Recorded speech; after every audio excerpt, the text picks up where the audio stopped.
இது வந்து ஒரு பெரிய சேலஞ்ச். அடித்தட்டு மக்களை, குறிப்பா ஒடுக்கப்பட்ட மக்களை ஒட்டுமொத்தமா ஒன்று சேர்க்கிறது, அணி சேர்க்கிறது ஒரு பெரிய சேலஞ்ச். அப்படியே ஒட்டுமொத்தமா ஒன்று சேர்ந்து நீங்க வந்து அதன் மூலம் மட்டுமே வந்து அதிகாரத்தை கைப்பற்ற முடியுமானா முடியாது. ஏன்னா இன்னைக்கு இருக்கக்கூடிய இந்த ஸ்ட்ரக்சர்ல ஒடுக்கப்பட்ட மக்களும் இருக்கணும், ஜனநாயக சக்திகளும் இருக்கணும். இது சேர்ந்தாதான் வந்து ஒரு பொலிட்டிக்கல் சக்சஸ்ன்றது ஒரு பாசிபிலிட்டி இருக்கு. எழுதுறவங்கலாம் வந்து யாரும் வந்து அப்படியே உண்மையிலேயே விடுதலை சிறுத்தைகள் கட்சி வந்து நல்லா இருக்கணும், உண்மையிலேயே தலைவர் எழுச்சி தமிழர் அதிகாரம் பயப்படணும், உண்மையிலேயே ஒடுக்கப்பட்ட மக்கள் அதிகாரம் பயப்படணும், அங்க இருக்கிறதெல்லாம் வச்சுட்டு பேசுறதுன்றது எந்த வகையில் தோழர்கள், குறிப்பாக விடுதலை சிறுத்தை கட்சி சார்ந்த தோழர்கள் தெளிவாக இருக்கிற 1-2 பேர் அதுக்கு போதுமான புரிதல்னா கூட அந்த புரிதலும் ஏற்படுத்த வேண்டும் என்கிற அடிப்படை தான் இன்னைக்கு உயர்நிலை குழு கூட்டம் நடக்குது. இது வந்து எண்ணிக்கைகள் குறைவாக ஒதுக்கக்கூடிய சூழல் உருவாகி இருப்பது வந்து நாளைக்கு தலைவர் எடுக்கிறதா முடிவு, அது டிஃப்ரெண்ட். ஆனால் என்ன பண்றவர்களுக்கு அதில் வந்து ஒரு வருத்தம் இருக்கின்றதுல எந்த விதத்துலையும் மறுக்க முடியாது. எதிர்பார்த்தது வந்து இன்னும் அதிகமான எண்ணிக்கையில் வந்து போட்டியிடணும்னு தான் எதிர்பார்க்குறோம். அதில் வந்து வருத்தம் இருக்கின்றதுல வந்து எந்த மாறுபட்ட நிலையும் இருக்க முடியாது. தேமுதிக வந்து அதில் பிரச்சனை இல்லை, ஆனால் விடுதலை சிறுத்தை கட்சிக்கு வந்து உரிய அங்கீகாரம் கொடுக்கணும், உரிய நிலைப்பாடு கொடுக்கும். இப்ப எப்படி வந்து அவங்க இல்லைன்னா நாங்க வெற்றி பெற முடியாதுன்றது வந்து ஒரு யதார்த்தமா, இது வந்து ரொம்ப ஒரு ஒருத்தருக்கு ஒருத்தர், அதுதானே கூட்டணின்றது. ஒருத்தருக்கு ஒருத்தர் டிரான்ஸ்போர்ட் தான் கூட்டணி.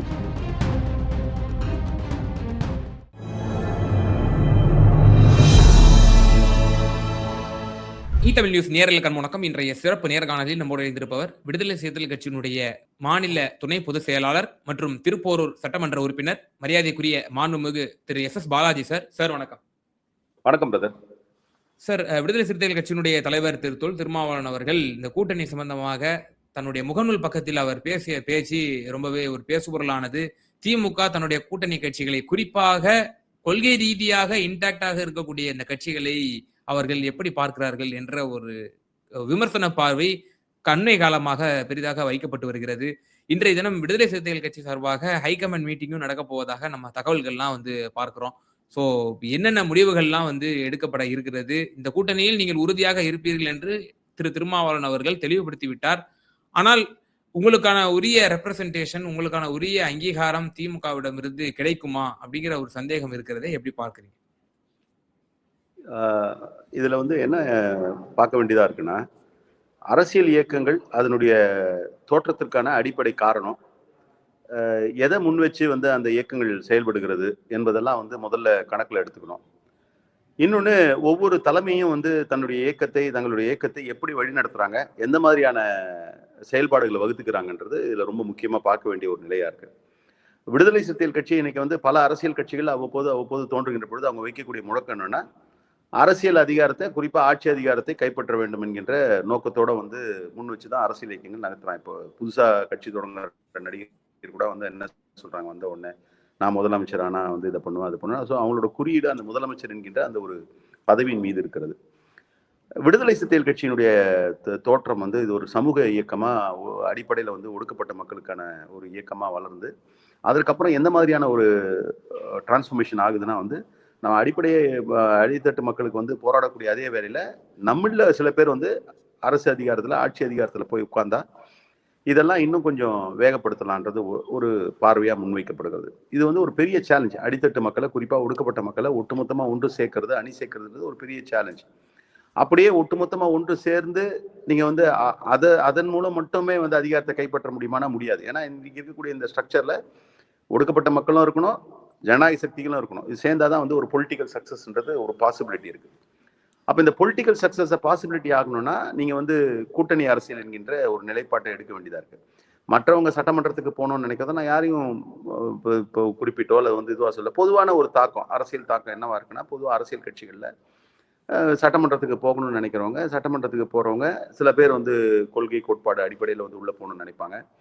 அதுல வந்து தனிப்பட்ட நலன்களை முன்னிறுத்தி போகணும்னு நினைப்பாங்க. ஆனா விடுதலை சிறுத்தைகள் கட்சியோட ரெப்ரசன்டேஷன் வந்து முழுக்க சமூக மக்களுக்காக போராடக்கூடிய ஒரு 4 பேர் போயிருந்தோம். இந்த 4 பேர் என்ன சாதிக்க முடியுமோ ஒப்பீட்டு அளவிலேயே, நான் குறிப்பிடணும்னு விரும்பல, ஒப்பீட்டு அளவிலேயே 4 சட்டமன்ற உறுப்பினர்களை வைத்திருக்கக்கூடிய எல்லா கட்சிகளையும் பார்த்தீங்கன்னா அவங்களுடைய பெர்ஃபார்மன்ஸை விடுதலை சிறுத்தை கட்சி பெர்ஃபார்மன்ஸை கம்பேர் பண்ணீங்கன்னா ஒரு தனித்துவத்தோட இருக்கிறோம்.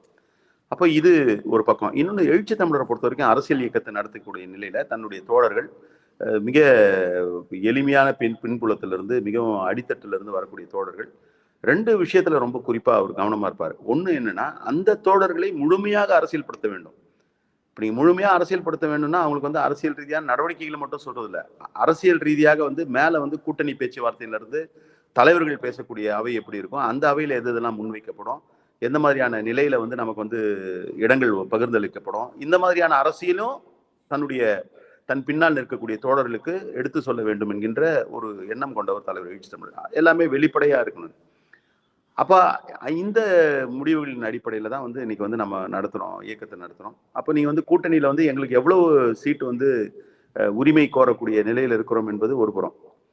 பிராக்டிக்கலா இருக்கக்கூடிய விஷயங்களையும் நம்ம எடுத்துக்கணும். இப்ப எங்களுடைய உரிமை எப்படி வந்து இத்தனை சீட்டுக்கு வந்து நாங்க போட்டியிடுவதற்கான தகுதியானவர்கள் என்கின்ற உரிமை இருக்கிறதோ, இப்ப திமுக மனநிலையிலிருந்து திமுகவில் இருக்கக்கூடிய தொண்டர்கள் அல்லது திமுகவில் இருக்கக்கூடிய தோழர்கள் அவங்க மனநிலையில இருந்து பாத்தீங்கன்னா அவங்கள கேட்டீங்கன்னா 234 அவங்க தான் நிக்கணும்னு நினைப்பாங்க. இது ரொம்ப இயல்பானது. அப்ப இது ரெண்டுத்துக்கும் நடுவில் ஒரு பேலன்ஸ் வந்து ஸ்ட்ரைக் பண்ணணும். அதுக்காக நம்ம வந்து பண்ண முடியும். அவங்களுக்கும் நெருக்கடி இருக்கு. அவங்களுக்கு என்ன நெருக்கடி இருக்குன்னா, அவங்க வந்து ஒரு பெரிய ஒரு ஓட் பேங்கை வச்சிருக்காங்க. ஆனா அந்த ஓட் பேங்க் நிறைவான ஓட் பேங்கா கன்வெர்ட் பண்ணி சக்சஸை எட்டணும்னா அவங்களுக்கு சில பேர் தேவைப்படுது. அப்படி அவர்களுக்கு தேவைப்படக்கூடியவர்கள் அவருடைய கருத்தியலோடு கொள்கை கோட்பாடோடு ஒத்துக்கணும். அப்ப இந்த இடத்துலதான் விடுதலை சிறுத்தைகள் கட்சி திமுக என்கின்ற இந்த கூட்டணி வந்து ஒருங்கிணைது. அந்த அடிப்படையில முடிவுகளை எடுக்கிறோம். அதுல வந்து எண்ணிக்கை வந்து கூட இருக்கலாம், குறைவா இருக்கலாம். இது வந்து எண்ணிக்கைன்றது வந்து எண்ணிக்கையை விட அங்க வந்து எண்ணம் தான் மேலோங்கி நிற்கிறது. அந்த அடிப்படையில தான் கூட்டணிகளை அமைச்சு கடந்த முறை கூட 6 தொகுதிகள் கொடுக்கும்போது பெரிய விமர்சனங்கள்லாம் வந்தது. 6 தொகுதி தான் நிக்கிறீங்க அப்படின்னாங்க. அது எங்களுக்குமே வந்து குறைவுன்னு எல்லாருமே வந்து தெரியும். ஆனா தேர்தல் முடிவு வந்த பிறகு என்ன பேச ஆரம்பிச்சாங்க, 4 ஜெயிச்சுட்டாங்க, நல்லா பெர்ஃபார்ம் பண்ணிட்டாங்க அப்படின்லாம் சொன்னாங்க. இன்னைக்கும் வந்து சட்டமன்ற உறுப்பினர் நல்லா பெர்ஃபார்ம் பண்ணியிருக்காங்கன்றாங்க.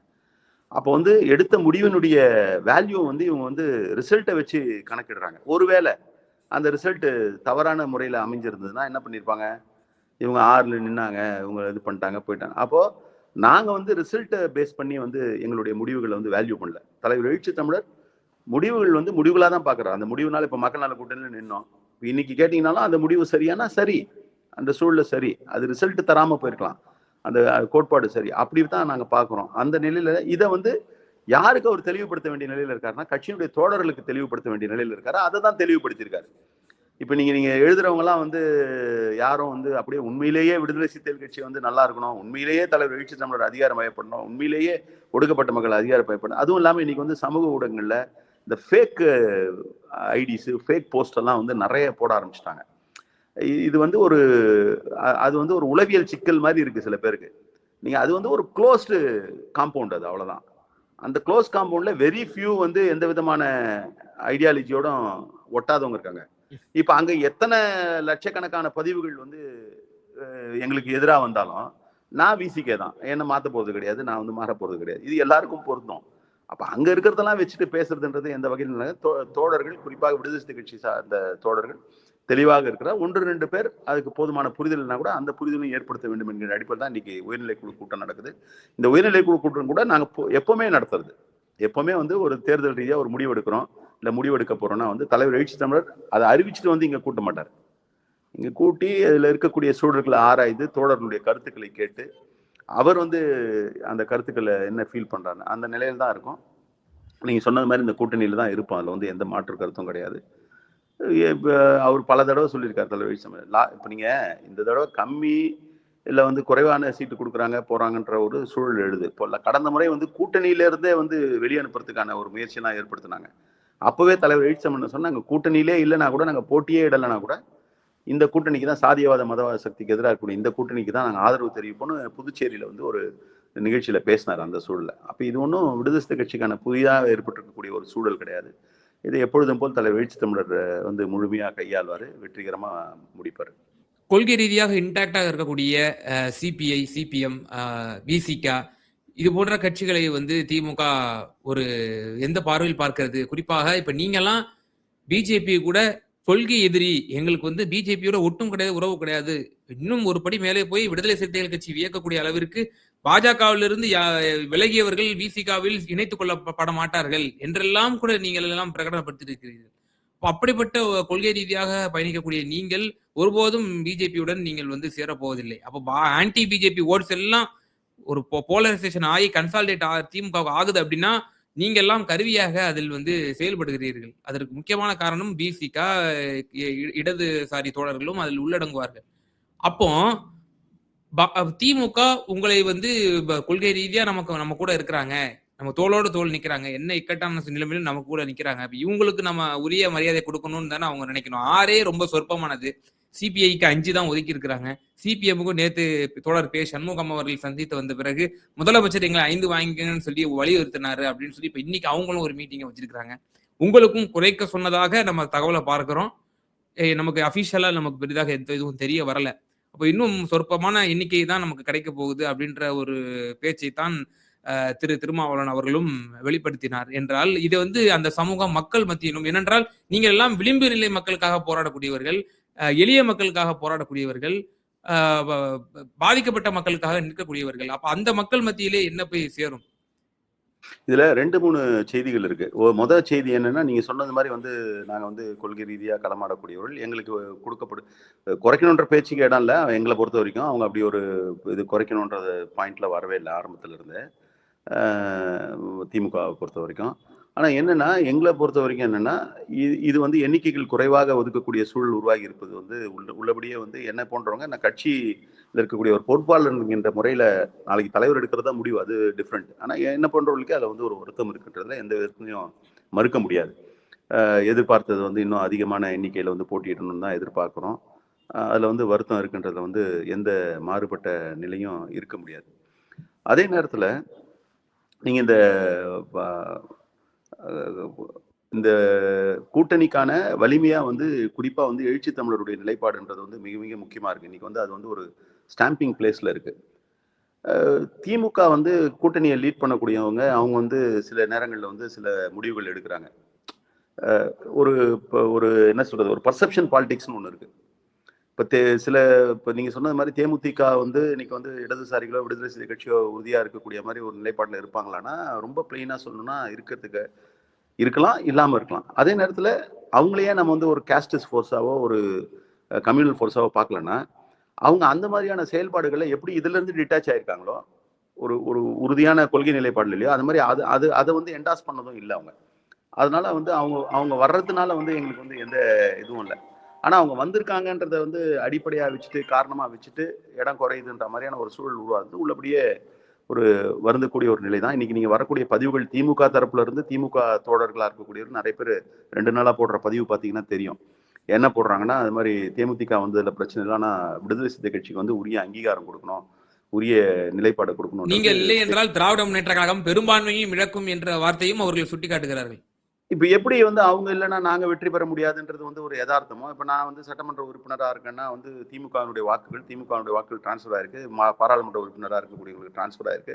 இது வந்து ரொம்ப ஒருத்தருக்கு ஒருத்தர், அதுதானே கூட்டணின்றது. ஒருத்தருக்கு ஒருத்தர் டிரான்ஸ்ஃபர் தான் கூட்டணி. இப்ப இன்னொரு இந்த சோசியல் பொசிஷன் ஒண்ணு இருக்குல்ல, சமூக ரீதியான பொசிஷன். நீங்க வந்து இன்னமும் இந்த சமூகம் எப்படி இருக்கு, அரசியல்ல கூட இந்த சமூகம் எப்படி இருக்குன்னா, இதை வந்து நான் வந்து ஒரு பொதுப்படையான நிலையில இருந்து பார்க்கிறேன். என்னன்னா, ஒரு கூட்டணிக்குள்ளேயே ஒரு சில கட்சிகளுக்கு அவங்களுக்கு ஆதரவா பேசக்கூடியவர்கள் இருக்கிறாங்க. திமுக கூட்டணியா இருக்கலாம், அதிமுக கூட்டணியா இருக்கலாம். ஆனா இந்த சமூக சூழ்நிலைனா விடுதலை சிறுத்தைகள் கட்சி மாதிரியான ஒரு ஒடுக்கப்பட்ட மக்களை பிரதிநிதித்துவம் இது எல்லாருமே இருக்கிறோம். ஆனா இதோட ஃபண்டமெண்டலான விஷயம் வந்து ஒடுக்கப்பட்ட மக்களை வந்து இப்ப நீங்க என்னதான் நாங்கெல்லாம் இருந்தாலும் கூட டக்குன்னு பேசுறவங்க என்ன சொல்றாங்க, ஏன்னா ஒரு தலித் இஷ்யூனா என்ன பண்றாங்க, விசிகே ஏன் கேட்கலன்றாங்க. இப்ப கேட்கறவனுக்கும் உரைக்கல, அவனும் எல்லாருக்கும் தான் இருக்கிறேன்னு சொல்லிட்டு தான் அவன் கட்சி நடத்துறாங்க, சமூகத்துல இருக்காங்க, பொது தளத்துல இருக்காங்க. ஆனா அவன் டக்குன்னு என்ன பண்றான், விசிகே ஏன் அதை கேட்கல அப்படின்றான். அப்போ அவங்களோட உள் புத்தியில வந்து ஒடுக்கப்பட்ட மக்கள்னா விசிகே, ஒடுக்கப்பட்ட மக்கள் ரெப்ரசன்டேட்டிவ்னா விசிகேன்னு வந்து ஒரு பதிவு இருக்குல்ல. இந்த பதிவே கூட இங்க வந்து ஒரு ரோல் பிளே பண்ணுது. இப்ப நீங்க எப்படி வந்து இது எல்லா தளத்திலையும் எல்லா இடங்கள்லயும் பரவி கிடக்கிறது. சும்மா நம்ம பேசினாலும் இதுதான் யதார்த்தமான உண்மை. அரசியல் தளத்துல ஒரு குறிப்பிட்ட கொள்கையை ஏற்றுக்கொண்டதாக களமாடக்கூடிய கட்சிகள்ல கூட அந்த மாதிரியான சிந்தனை இருக்கிறவங்க அந்த சிந்தனையை வெளிப்படுத்தாம இருப்பாங்களே தவிர, அந்த சிந்தனை அவங்க கிட்ட தான் இருக்கும். அது வந்து சப்ரஸ் ஆயிருக்கு. ஒரு பொலிட்டிக்கல் ஃபோரம்ல அவங்க டிராவல் பண்றதுனால சப்ரஸ் ஆயிருக்கு. இது எல்லா பொலிட்டிக்கல் பார்ட்டிஸ்லயும் அக்ராஸ் பொலிட்டிக்கல் பார்ட்டிஸ் இருக்கு, விசிகே மாதிரியான கட்சி தவிர. அப்போ அதுவுமே அங்க தேவைப்படுது, அது ஒரு ரோல் பிளே பண்ணுதுன்னு நான் நினைக்கிறேன். இப்ப ஒரு கட்சி வருது, ஒரு கூட்டணி இல்லைன்னா அந்த கட்சி மட்டுமே பேச்சுவார்த்தை நடத்துறது இல்லை, அந்த கட்சிக்காக பேச்சுவார்த்தை நடத்துறவங்க அந்த கட்சியிலேயே இருக்கிறாங்க. விடுதலை சிறுத்தைகள் கட்சி மாதிரி ஒரு ஒடுக்கப்பட்ட மக்களை பிரதிநிதித்துவப்படுத்துற கட்சியை எங்களுக்காக பேசுவதற்கு வெளியில ஆயிரக்கணக்கான லட்சக்கணக்கான பேர் இருக்காங்க. ஆனா அதை தீர்மானிக்கக்கூடிய இடத்துல இருக்கிறவங்க வந்து இல்லை. இப்போ நீங்க வெளியில 1000 கருத்து பண்ணாலும் ஒரு டிஸ்கஷன் நடத்துற ஒரு ஃபோரம்ல வரக்கூடிய கருத்துக்கு தானே வேல்யூ இருக்கும். இப்போ வெளியில 1000 கருத்து இருந்தாலும் சட்டமன்றம் இருக்குன்னா சட்டமன்றத்தில் பேசுறதுக்கு தானே வேல்யூ இருக்கும். இப்போ நாங்க மக்கள் மன்றத்தில் எவ்வளவோ பேசணும், அது வந்து பேசுறது பேச்சாதான் இருக்கு. அதுல இருக்க ஒரு 2-3 கருத்துக்களை கொண்டு போய் சட்டமன்றத்தில் பேசும்போது அது சட்டமா மாறுது இல்ல.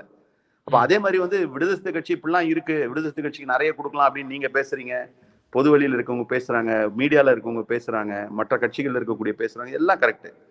ஆனா இதை கொண்டு போய் பேச வேண்டிய இடத்துல, அந்த கூட்டணி உறுதிப்படுத்த வேண்டிய இடத்துல பேசுறதுக்கான ஆட்கள் இல்லை என்பதும் ஒரு யதார்த்தம். இறுதியான ஒரே ஒரு கேள்வி சார், நான் வெளிப்படையாக ஒரு கேள்வி கேட்க விரும்புகிறேன். இப்போ திருமாவளவன் அவர்கள் ஒரு பொது தலைவர். அவர் தலித்துகளுக்கு இஷ்யூஸ் மட்டும் இல்ல, எல்லா மக்களுக்குமான ஒரு பிரதிநிதித்துவமாக, எல்லா மக்களுக்குமான ஒரு குரலாகத்தான் அவர் ஒலிப்பவர்.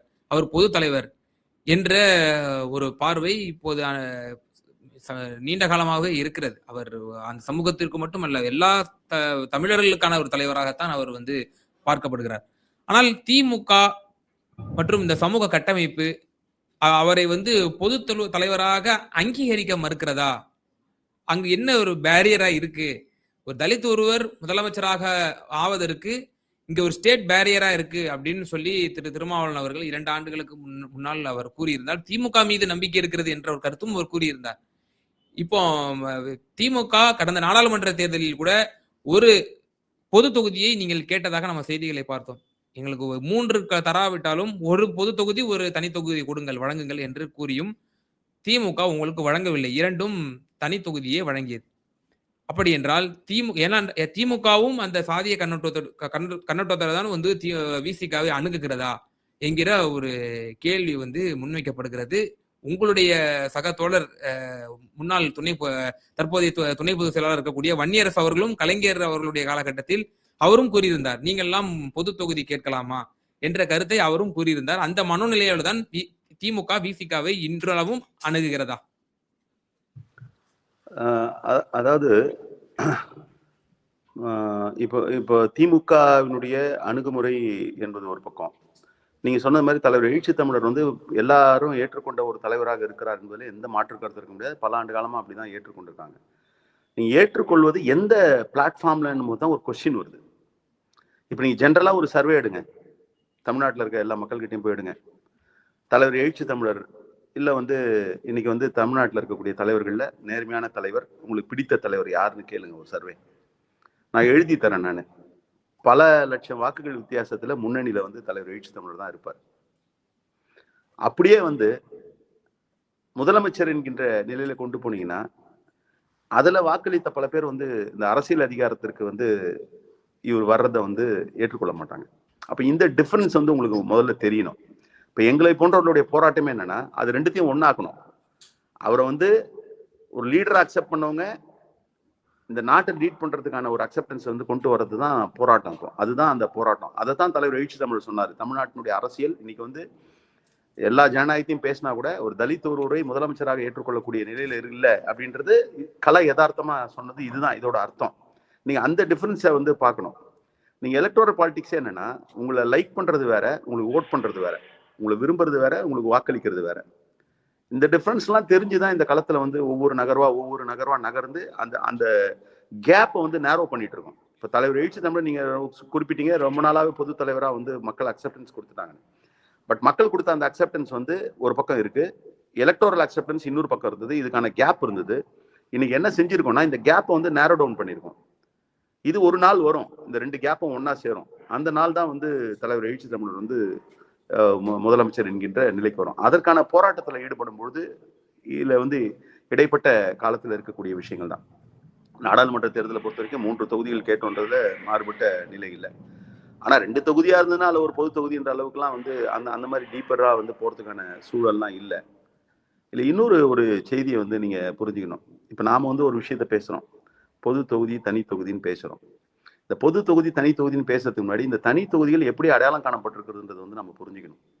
தமிழ்நாட்டில் பொது தொகுதியில் எப்படி அடையாளம் காணப்படுதுன்னா, ஒடுக்கப்பட்ட மக்களுடைய சதவீதம் 19%.